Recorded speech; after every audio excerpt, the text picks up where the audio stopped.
दोस्तों, आज हम पढ़ने जा रहे हैं कक्षा 10 की गणित अध्याय 10 वृत्त प्रश्नावली 10.2 बच्चों। 10.2 के एग्जाम्पल हम आपको पिछली वीडियो में पढ़ा चुके हैं बच्चों। आज हम पढ़ेंगे 10.2 के क्वेश्चन बच्चों। 10.2 का पहला नंबर क्वेश्चन क्या कहता है बच्चों, देखेंगे। कह रहा है कि प्रश्न 1, 2, 3 में सही विकल्प चुनिए एवं उचित कारण दीजिए। अपने को विकल्प वाले क्वेश्चन बच्चों, पहले नंबर से तीसरे नंबर तक के क्वेश्चन। तो पहला नंबर क्वेश्चन कहता है कि एक बिंदु Q से एक वृत्त पर स्पर्श रेखा की लंबाई 24 सेंटीमीटर है तथा Q की केंद्र से दूरी 25 सेंटीमीटर है, तो वृत्त की त्रिज्या होगी। तो चलिए इस क्वेश्चन को हम सीधे सॉल्व करवाते हैं बच्चों। जो भी ऑब्जेक्टिव सही रहेगा तो उसमें टिक मार लीजिएगा, ठीक है। तो पहला नंबर क्वेश्चन हल करते हैं।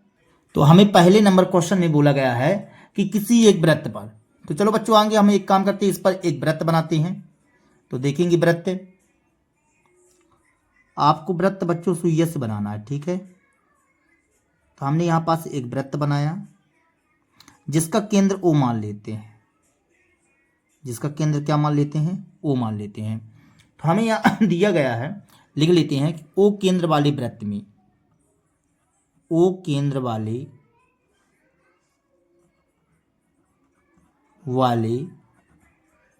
वृत्त में हमें बोला गया है बच्चों स्पर्श रेखा की लंबाई 24 सेंटीमीटर। स्पर्श रेखा की लंबाई, तो हम यहां से स्पर्श रेखा बनाते हैं। देखिएगा बच्चों, ये देखिए इस तरह से हमने स्पर्श रेखा बना लिया, ठीक है। स्पर्श रेखा की लंबाई 24 सेंटीमीटर तथा क्यों की केंद्र से दूरी 25 सेंटीमीटर है। मतलब हमें क्वेश्चन फिर से पढ़ते हैं, थोड़ा सा ध्यान से सुनिएगा। एक बिंदु क्यों से, एक बिंदु क्यों से एक वृत्त पर स्पर्श रेखा की लंबाई, देखो बच्चों एक बिंदु क्यों से वृत्त पर स्पर्श रेखा, तो एक बिंदु क्यों हमने ए ले लिया, क्यों से स्पर्श रेखा, तो यहां पास कोई बिंदु पी ले लो बच्चों आप, तो ना हमने यहां पास पी ले लिया। क्यों से वृत्त पर स्पर्श रेखा की लंबाई कितने सेंटीमीटर? 24 सेंटीमीटर, 24 सेंटीमीटर तथा क्यों की केंद्र से दूरी 25 सेंटीमीटर। क्यों से केंद्र की दूरी कितने सेंटीमीटर? 25 सेंटीमीटर बच्चों, इस तरह से, ठीक है ना। 25 सेंटीमीटर है तो वृत्त की त्रिज्या ज्ञात कीजिए। तो ये देखो बच्चों, ये वृत्त की त्रिज्या कहला जाएगी, जिसको हमने बोल दिया आर, बोल दिया बच्चों। हमें इसका मान ज्ञात करना है। तो यहां पास बच्चों, तो हमें यह तो पता है कि बच्चों त्रिज्या और स्पर्श रेखा क्या होती है? लंब होती है। तो चलो हम यहां थोड़ा सा लिख लेते हैं। हमें ओ क्यों बराबर दिया गया है 25 सेंटीमीटर, 25 सेंटीमीटर, और पी क्यों बराबर 24 सेंटीमीटर, 24 सेंटीमीटर। हमें ज्ञात करना आर का मान तो ओपी, हमें त्रिज्या ज्ञात करना है, तो त्रिज्या ओपी कहला जाएगा बच्चों। तो हम मान लेते हैं थोड़ा सा, ओपी बराबर आर मान लीजिए, ठीक है। तो इसमें पाइथागोरस प्रमेय लगाएंगे बच्चों, तो क्या लगेगा? कर्ण स्क्वायर, तो समकोण त्रिभुज, समकोण त्रिभुज ओ पी क्यू में पाइथागोरस प्रमेय से, पाइथागोरस प्रमेय से, पाइथागोरस प्रमेय से बच्चों, तो यहां से लग जाएगा बच्चों ओ क्यू का स्क्वायर बराबर ओ पी का स्क्वायर प्लस पी क्यू का स्क्वायर, ये कर दिए। तो यहां से ओ क्यू का मान क्या आएगा? 25 का स्क्वायर, ओ पी का मान क्या कहलाएगा? आर का स्क्वायर, अब पी क्यू क्या कहलाएगा? 24 का स्क्वायर बच्चों, इस तरह से, ठीक है। अब यहां पास 25 के स्क्वायर करेंगे तो 625 आएगा बराबर आर स्क्वायर, और 24 के स्क्वायर करेंगे बच्चों तो कितना आ जाएगा? 576, ये 576 लिख दिए। तो 625 इसको ट्रांसफर करो, 576 बन जाएगा, 576 बराबर में आर स्क्वायर, इस तरह से बच्चों। अब यहां से आप इसको घटाएंगे, 625 में यदि 576 घटाएंगे तो 15 में 6 गया 1 9, और इसकी हासिल इसमें जुड़ जाएगी, 12 में 8 गया 4, मतलब आर स्क्वायर बराबर आ जाएगा 49, इस तरह से। तो आर बराबर कितना आ जाएगा बच्चों? 7 सेंटीमीटर। कितने सेंटीमीटर? 7 सेंटीमीटर। तो हमसे इसमें पूछ रहा था वृत्त की त्रिज्या, तो वृत्त की त्रिज्या क्या कहला गई? वृत्त की त्रिज्या बराबर 7 सेंटीमीटर। यही हमारा कहला जाएगा बच्चों आंसर सॉल्व दैट। तो ये ऑब्जेक्टिव वाला था, तो कौन सा नंबर सही है बच्चों? ए नंबर। कौन सा नंबर सही है? ए नंबर। इसमें ए नंबर सही है बच्चों, जिसमें लिखा हुआ 7 सेंटीमीटर। यही हमारा हो जाएगा आंसर सॉल्व दैट बच्चों। ठीक है बच्चों, देखेंगे दूसरा नंबर प्रश्न। दूसरा नंबर प्रश्न कहता है आकृति 10.11 में यदि टीपी टीक्यू केंद्र ओ वाले किसी वृत्त पर दो स्पर्श रेखाएं इस प्रकार हैं कि पी ओ क्यू बराबर 110 अंश, तो पी टी क्यू बराबर है मतलब पी टी क्यू का कोण ज्ञात करना है। देखो बच्चों, यहाँ 110 अंश दिया गया है, यहाँ कितने अंश है? 110 अंश है, ठीक है ना। तो हमें यहाँ का मान ज्ञात करना है, पी टी क्यू, ठीक है बच्चों, हमें यहाँ का मान ज्ञात करना है। तो चलो ज्ञात कर लेते हैं। तो दूसरे नंबर क्वेश्चन में देखो बच्चों, इस प्रकार से हमारा चित्र बना हुआ है जो किताब में बना हुआ है।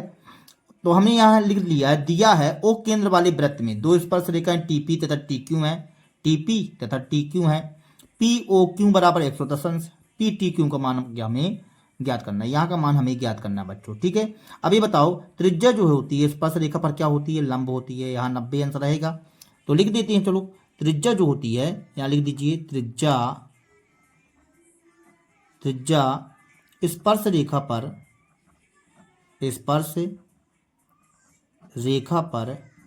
लंब होती है, जब लंब होती है बच्चों तो यहाँ का मान बताओ ओ पी टी, कोण ओ पी टी, और यहाँ का मान कोण ओ क्यू टी बराबर 90 अंश। ये 90 अंश रहेगा बच्चों, ठीक है, इस तरह से। तो इन हम क्या करते हैं, चतुर्भुज के चारों अंतः कोणों का योग कितना होता है? 360 अंश होता है बच्चों। तो यानी कि चतुर्भुज के चारों अंतः कोणों का योग, ये चतुर्भुज बन गया ना, ओ क्यू टी पी, यानी को ऐसा लिख लो, पी ओ क्यू टी के चारों कोणों का योग बराबर 360 अंश बच्चों। इस तरह से हमने लिख लिया। तो चलो इनको जोड़ लेते हैं, ठीक है ना। यहां से कोण ओ बराबर, ये कि ऐसा लिख लो, देखो बच्चों, ओ पी टी, कोण O P T, P O Q plus इसका नाम ओ क्यू टी, कोण ओ क्यू टी, और पी टी क्यू कर लो बच्चों, कोण पी टी क्यू बराबर 360 अंश। अब यहां से ओ पी टी का मान क्या है बताओ?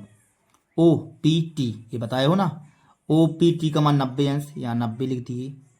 पी ओ क्यू का मान 110 अंश, ओ क्यू टी का मान 90 अंश, पी टी क्यू का मान ज्ञात करना है तो ज्ञात कर लो, बराबर 360 अंश। ये कर दिए बच्चों। अब देखो यहाँ से 90 180 हो जाएगा बच्चों, 180 और 110 290 हो जाएगा बच्चों। तो यहाँ हमने लिख दिया 290 प्लस कोण पी टी क्यू बराबर 360 अंश बच्चों, ठीक है। अब यहाँ से पी टी क्यू बराबर 360 माइनस 290 ट्रांसफर हो गया, ठीक है बच्चों।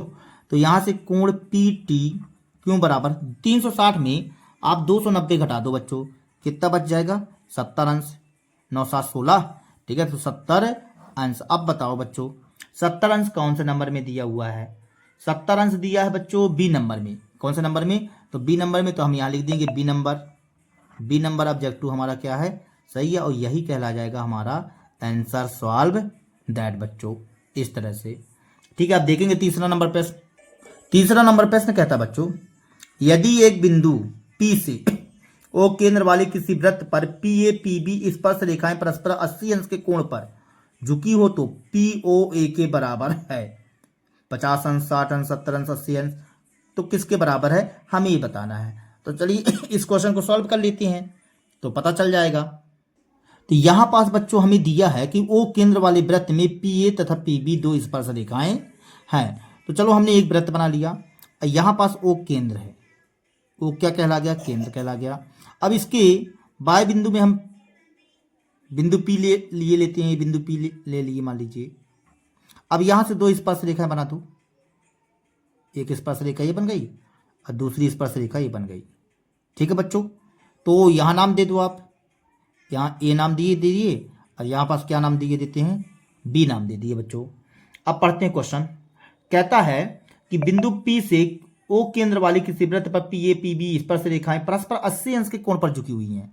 ये कितने अंश पर झुकी हुई हैं बच्चों, 80 अंश के कोण पर झुकी हुई है। 80 अंश के कोण पर झुकी हुई हैं, तो POA बराबर होगा PO आगे O को मिला दो बच्चों। आप हमसे पूछा है POA, तो देखो बच्चों इसको मिलाना पड़ेगा ना, इसको हमने मिला दिया। ये देखिए हमने क्या कर दिया बच्चों, मिला दिया। यहाँ पास लिख दिए थे 80 अंश, तो समझ जाइए बच्चों। तो यहाँ हमको POA, इसको भी मिला दो, क्या दिक्कत है, इसको भी मिला दिए, देखो मिला दिए बच्चों। तो हमें जो है तो POA यहाँ का मान बताना बच्चों, यहाँ का POA का मान बताना है।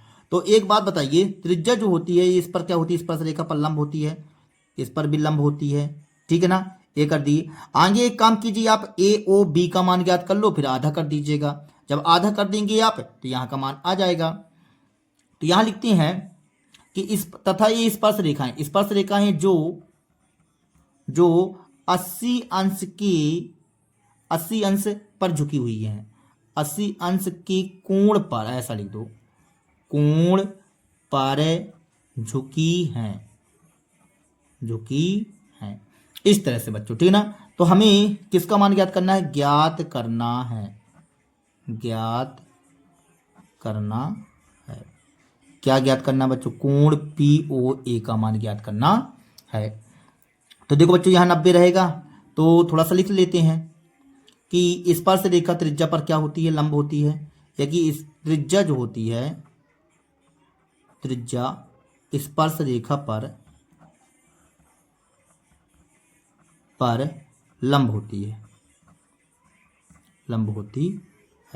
तो जब लंब होती है बच्चों, तो यहाँ का मान और यहाँ का मान 90-90 रहेगा। तो कोण OAP बराबर कोण OBP बराबर 90 अंश, ये कर दिए। और हमको यहाँ का मान दिया हुआ है, मतलब कितना दिया गया है, ये दिया गया ना 80 अंश के कोण पर झुकी हुई है, अर्थात लिख सकते हो यहाँ पास कोण APB बराबर 80 अंश बच्चों। तो चतुर्भुज के चारों अंतः कोणों का योग कितना होता है 360 अंश होता है बच्चों।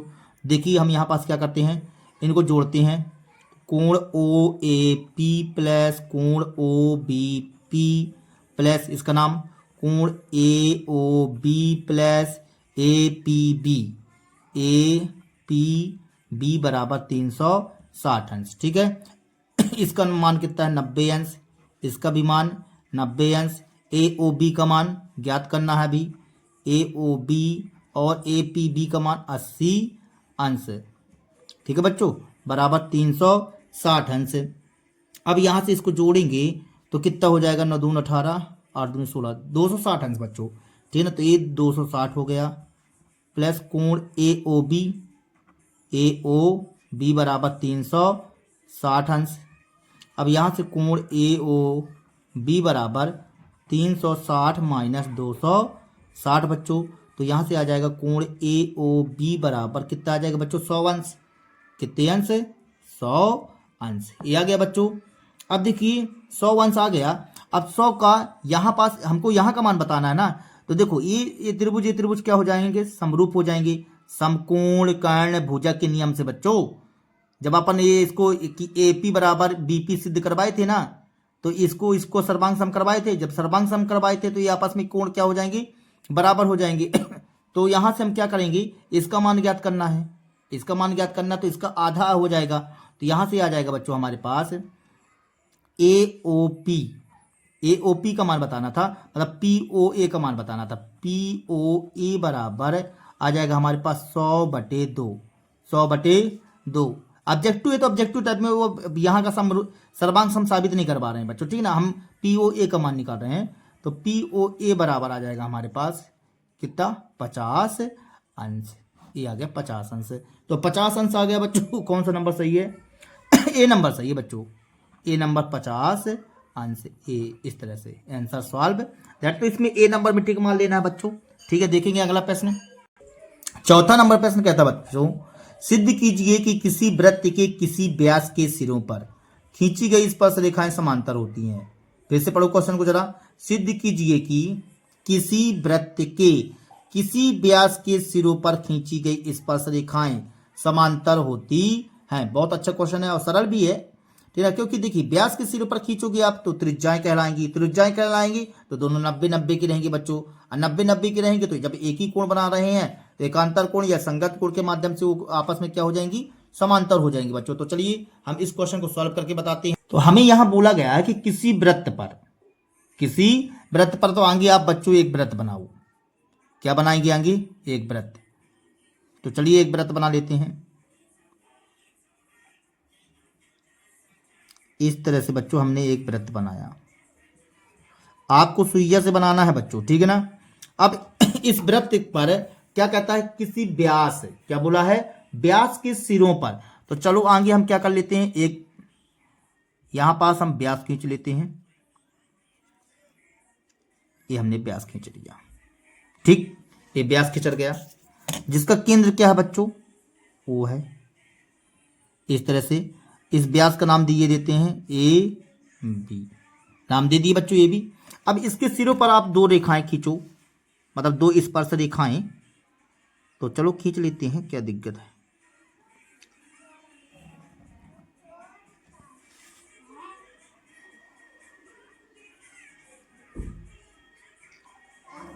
इस तरह से बच्चों हमने दो स्पर्श रेखाएं खींच दिया। ठीक है, इसका नाम भी दे दीजिए आप, इसका नाम दे दीजिए। यहां पी नाम दे दिए, यहां क्यू नाम दिए देते हैं। यहां पास बच्चों आर नाम दे दो, पी क्यू आर। यहां क्या नाम दे देंगे, यस। इस प्रकार से हमने नाम दे दिए बच्चों। ठीक है, अब एक बात बताओ हमको कि यहां पास ये त्रिज्या कहला गई, स्पर्श रेखा कहला गई। तो स्पर्श बिंदु पर तो लंब होता है ना, स्पर्श बिंदु पर क्या होता है, लंब। जब यहां लंब तो यहां भी लंब, यहां पर लंब भी होगा, यहां पर भी लंब होगा। और एक क्या केंद्र क्या कहला गया, ओ कहला गया। ठीक है बच्चों, इस तरह से।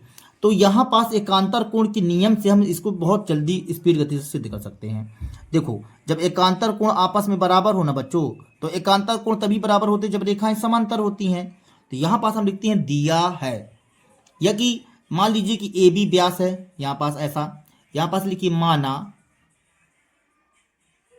माना ओ केंद्र वाले वृत्त में, ओ केंद्र वाले वृत्त में ए बी व्यास के सिरों पर स्पर्श रेखाएं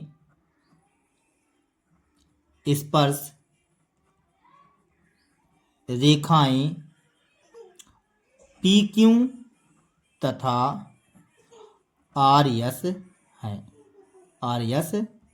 इस तरह से बच्चों। ठीक है, अब देखिए हम यहां जानते हैं कि त्रिज्या जो होती है स्पर्श रेखा पर क्या होती है, लंब होती है। तो यहां लिख दीजिए त्रिज्या स्पर्श रेखा पर लंब होती है।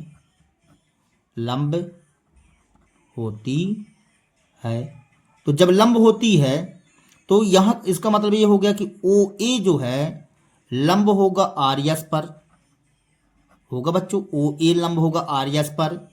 इसी प्रकार से ओ बी लंब होगा बच्चों किस पर, पी क्यू पर। ये पी क्यू हमने कर दिया। ठीक है बच्चों, यहां से ओ ए लंब होगा आर एस पर, ओ बी लंब होगा पी क्यू पर। इसका मतलब क्या हो गया बच्चों, ये बताइए जरा ध्यान से देखिएगा। ओ ए आर कोण ओ ए आर बराबर 90 अंश रहेगा, ओ ए आर बराबर 90 अंश। और यहां से ऐसा भी बताइए ओ ए एस बराबर 90 अंश, ओ ए एस 90 अंश रहेगा बच्चों। इसी प्रकार से कोण ओ बी पी बराबर 90 अंश रहेगा, और कोण ओ बी क्यू बराबर भी 90 अंश रहेगा। ओ बी पी 90 अंश, और ओ बी क्यू भी 90 अंश। चारों के चारों मान आपस में क्या है, 90 90 के हैं बच्चों। तो क्या हम इसको ऐसा लिख सकते हैं कि कोण ओ ए आर और कोण ओ बी क्यू। देखो बच्चों ओ ए आर ए वाला कोण और ओ बी क्यू देखो एकांतर कोण। एकांतर कोण के नियम से ये आपस में क्या है, नहीं नहीं मतलब बराबर हैं, तो हम एकांतर कोण की वजह से बात करें, ये दोनों एकांतर कोण है। कैसे कोण है, एकांतर कोण है बच्चों। इसी प्रकार से आप ए वाला कोण देखो, कोण ओ ए यस बराबर कोण O B P. O B P O A S O B P, ये वाला कोण और ये वाला कोण, ये भी दोनों क्या रहेंगे बच्चों, एकांतर कोण है। लेकिन एकांतर कोण दोनों हैं और आपस में क्या है, बराबर हैं। तो यहां पास हम लिखेंगे चूंकि, यहां पास आप लिख दीजिए क्योंकि एकांतर कोण बराबर हैं, एकांतर कोण बराबर हैं, इसलिए रेखाएं पी क्यू तथा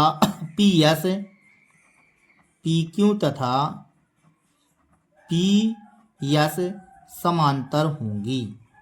क्या होंगी बच्चों, समांतर होंगी। इस तरह से हमने इस कथन को सिद्ध कर दिया। ठीक है बच्चों, तो देखेंगे अगला प्रश्न। 5वां नंबर प्रश्न कहता है बच्चों, सिद्ध कीजिए कि स्पर्श बिंदु से स्पर्श रेखा पर खींचा गया लंब वृत्त के केंद्र से होकर के जाता है।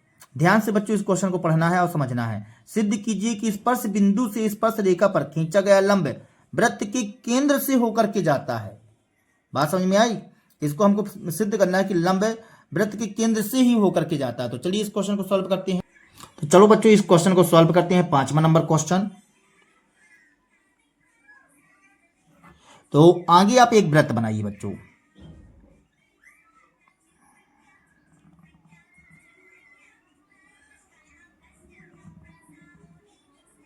देखिए इस तरह से हमने एक वृत्त बना दिया जिसका केंद्र क्या है बच्चों, ओ है। ओ केंद्र ले लिया और यहां पास एक स्पर्श रेखा बनाना है। इस तरह से हमने एक स्पर्श रेखा बना दी है बच्चों। अब हमसे प्रश्न में ये बोला गया है कि सिद्ध कीजिए कि स्पर्श बिंदु से, देखो यहां पास हमने एक स्पर्श रेखा खींच दिया बच्चों जिसका नाम हमने दे दिया ए और बी, और यहां पास स्पर्श करती है मान लीजिए पी पर। कहां पर, पी पर स्पर्श करती है। तो यहां पास बोला गया क्वेश्चन में कि सिद्ध कीजिए कि स्पर्श बिंदु से स्पर्श रेखा पर खींचा गया लंब वृत्त के केंद्र से होकर के जाता है। तो एक घड़ी के लिए हम यही सोच लेते हैं, देखिए ये तो पता है, लेकिन हमें सिद्ध तो करना है कि ये इस पर लंब होता है। तो हम इसका विरोधाभास वाली बात करेंगे। हम मानते हैं केंद्र से होकर के नहीं जाता है, वो अन्य बिंदु से होकर के जाता है। केंद्र से होकर के नहीं जाता है, अन्य बिंदु से होकर के जाता है। हमने ऐसा सोच लिया। तो मान लीजिए सपोज दैट हम यहाँ पास कोई बिंदु ले लेते हैं ओ डैश। क्या ले लेते हैं बच्चों, यहाँ पास हमने कोई बिंदु ले लिया ओ डैश, ठीक ना, और इसको तो मिला देते हैं। ये देखिए इस तरह से हमने मिला दिया। हमने ऐसा बोला कि ये केंद्र से होकर के लंब नहीं जाता है, ओ डैश से होकर के लंब जाता है। तो यहाँ थोड़ा सा लिखना पड़ेगा। यहाँ लिखते हैं ओ केंद्र वाले वृत्त में, ओ केंद्र वाले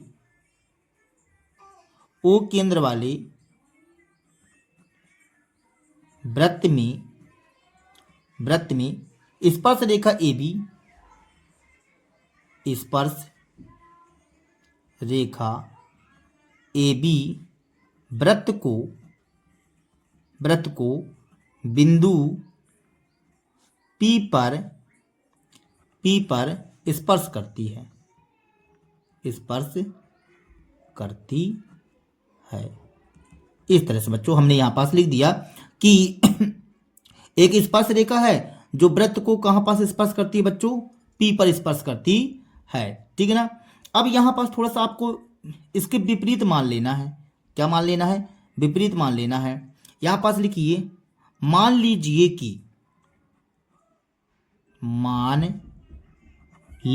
कि कि बिंदु P से स्पर्श रेखा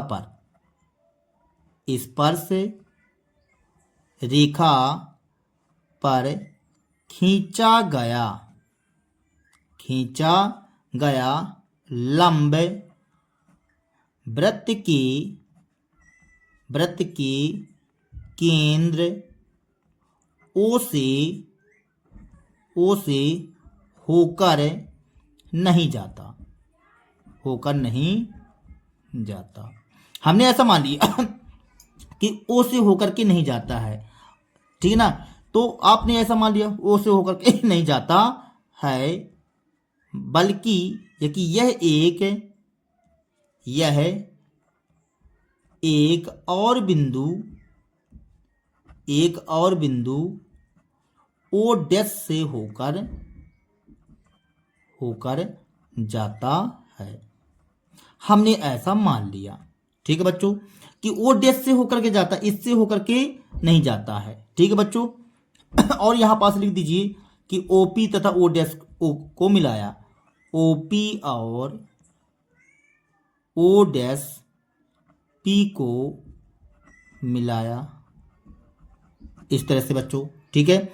अब देखिए P से स्पर्श रेखा पर, इस P से मतलब नहीं, ये बिंदु P जो है इस स्पर्श रेखा यहीं पास स्पर्श करता है बिंदु P पर, तो P से स्पर्श रेखा पर खींचा गया लंब जो है वृत्त के केंद्र O डैश से होकर के जाता है। आपने ऐसा बोल दिया कि O डैश से होकर के जाता है, तो जब O डैश से होकर के जाता है तो बच्चों यहां पास क्या हो जाएगा, यहां पास दिमाग लगाइए कि OPB बराबर 90 अंश आ जाएगा।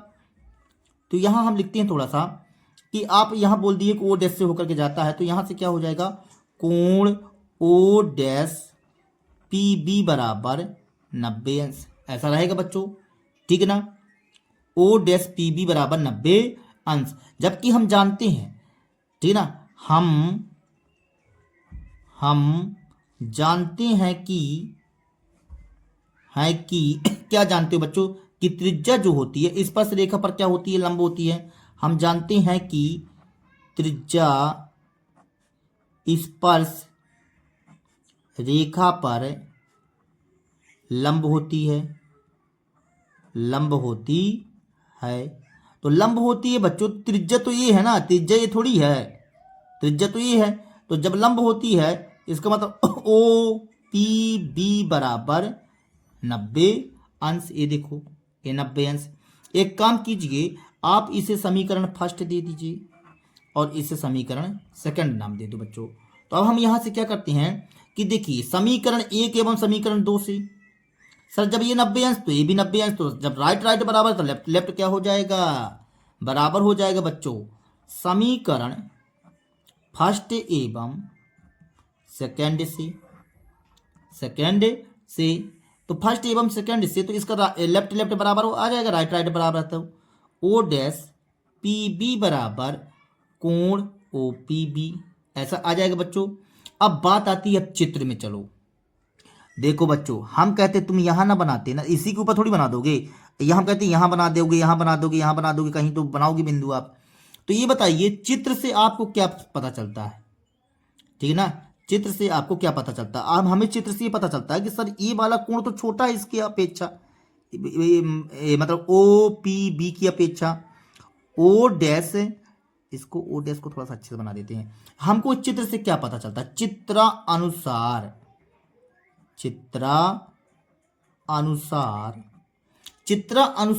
हमें क्या पता चलता है, चित्रानुसार स्पष्ट होता है कि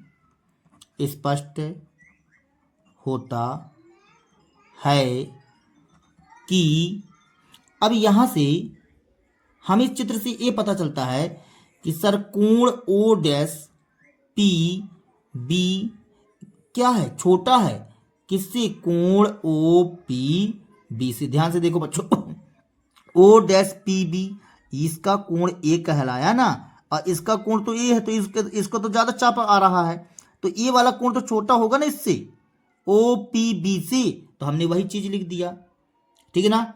अब यहां से देखो, बात को दिमाग लगाइए, इसको समीकरण 3 दे दो थोड़ा सा, समीकरण 3 और इसको दो समीकरण 4। ये बताओ समीकरण 3 में उसी चीज को कहते हो बराबर है, समीकरण 4 में कहते हो उसी चीज को छोटा है। देखो यहां कहते हो बराबर, यहां कहते हो बराबर नहीं है, तो क्या बराबर होना संभव है? बराबर होना संभव नहीं है, बराबर होना संभव नहीं है बच्चों। तो यहां पास हम लिखते हैं कि देखिए छोटा और बड़ा यहां पास बोल रहे हो, तो यहां पास लिख रहे हैं कि इसलिए कोण ओ डैश पी बी बराबर कोण ओ पी बी, इसके बारे में बात कर रहे हैं बच्चों। संभव नहीं है, संभव नहीं है बच्चों, संभव नहीं है। ये जो आपने देखो समझो बात को, ये आपस में जानते हो, ये दोनों के दोनों कोण यदि आप बोल रहे हो कि सर ये क्या आपस में बराबर आकृति ला पाएगा, यदि चित्रानुसार यदि आप कहीं दूसरी जगह बना दोगे ना बच्चों, ओ डैश को कहीं दूसरी जगह बना दोगे, संभव कब है ये बताओ?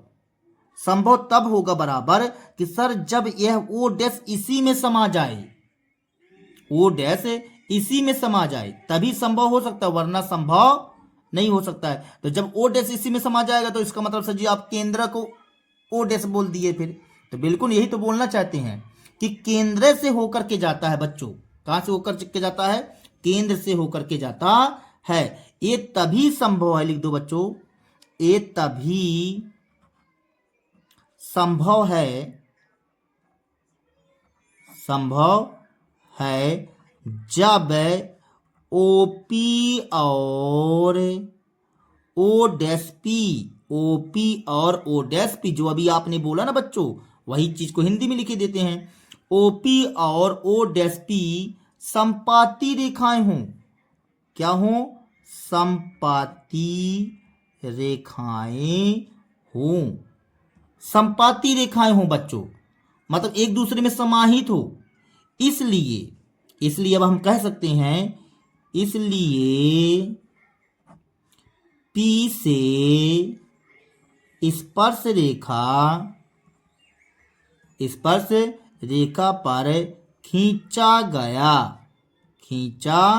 गया लंब कहां से जाएगा बच्चों? वृत्त के केंद्र से ही होकर के जाएगा। खींचा गया लंब वृत्त के केंद्र ओ से होकर जाता है, ओ से होकर के जाता है। इस तरह से हमने इस कथन को क्या कर दिया बच्चों? सिद्ध कर दिया, हैंस प्रूफ है। और हमको ये समीकरण 3 और 4 की आवश्यकता नहीं पड़ी, तो इसको काट दो बच्चों। ठीक है, मतलब आप यहां पास क्या किए हो कि सर जी यहां पास मान लेते हैं कि यहां से नहीं है तो यहां से है। यहां से यदि मान लीजिए लंब केंद्र ओ से नहीं आ रहा है, ओ डैश से मान लेते हैं, हमने माना, तो फिर चित्रानुसार ये छोटा हो जाता है और ये बड़ा हो जाता है। जब बड़ा हो जाता है तो एक जगह तुम बताते हो कि सर जी ये बराबर है, एक जगह बताते हो ये छोटा है। ठीक है, चित्र में तो यही दिखाई दे रहा है। अब बराबर की कंडीशन कब होगी? बराबर की कंडीशन तभी फॉलो होगी जब ये इसमें संपाती होगा। इसका मतलब ये हो गया। बात समझ में आई बच्चों? ठीक है ना, इस तरह से तो हमने ही हिंदी लिख दिया, इसको हिंदी से आपको जो है तो सिद्ध करना पड़ेगा बच्चों। तो इस तरह से हमने सिद्ध कर दिया है। आज के लिए फिलहाल इतना ही। यदि हमारा वीडियो आप लोगों को पसंद आया हो तो कृपया हमारे चैनल को सब्सक्राइब कीजिए बच्चों, लाइक कीजिए एवं शेयर कीजिए। तब तक के लिए जय हिंद बच्चों, मिलते हैं अगले वीडियो पर।